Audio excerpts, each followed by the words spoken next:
the principal opposition party has taken such a stance that it is impossible to find any workable solution. I mean, they're really practicing a form of shoot and scoot politics, which is both damaging for the country and I think is almost suicidal for them, because clearly they're losing tremendous public goodwill with their behavior. We've, as I said, offered them many different ways in which we could move forward, but they are so strident and so insistent on their demands that there doesn't appear to be any common ground for moving. We have taken on board the suggestions of many stakeholders.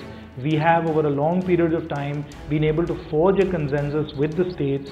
That process has lasted over a year, and we have also taken on board a number of important suggestions made by the Select Committee, and we think we have now a very good constitutional amendment that really protects the interests of all the different stakeholders and genuinely takes the country forward.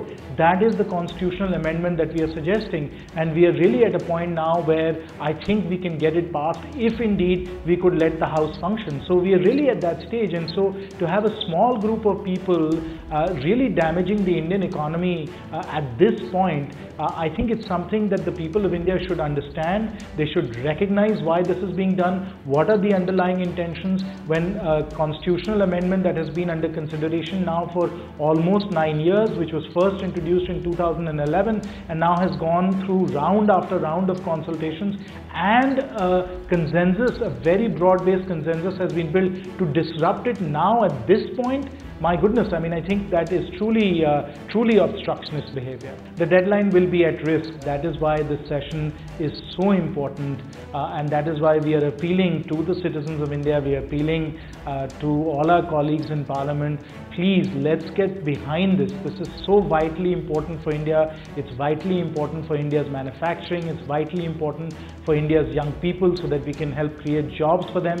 At this stage, to take April 1, 2016 and put it at risk simply because of the obstructionist and very disruptive politics that the Congress is following, we think will do great damage to the country. And you know, it will also do great damage to how people around the world think of us, because you know, everybody is hoping that the GST gets passed, India's supply chains can work in a much more efficient way, that this whole complex structure of indirect taxes that we have right now can be streamlined.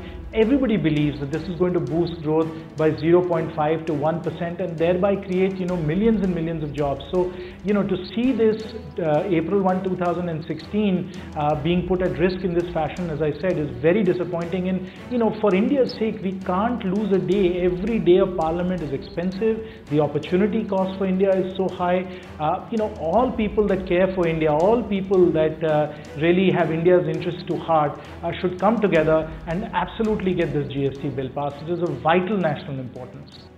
Find us on Facebook at facebook.com/ETNow and don't forget to click the like button. You can also follow us on Twitter at ETNowLive. To stay updated with all our programming, hit the subscribe button on our YouTube channel by logging on to youtube.com/user/ETNow.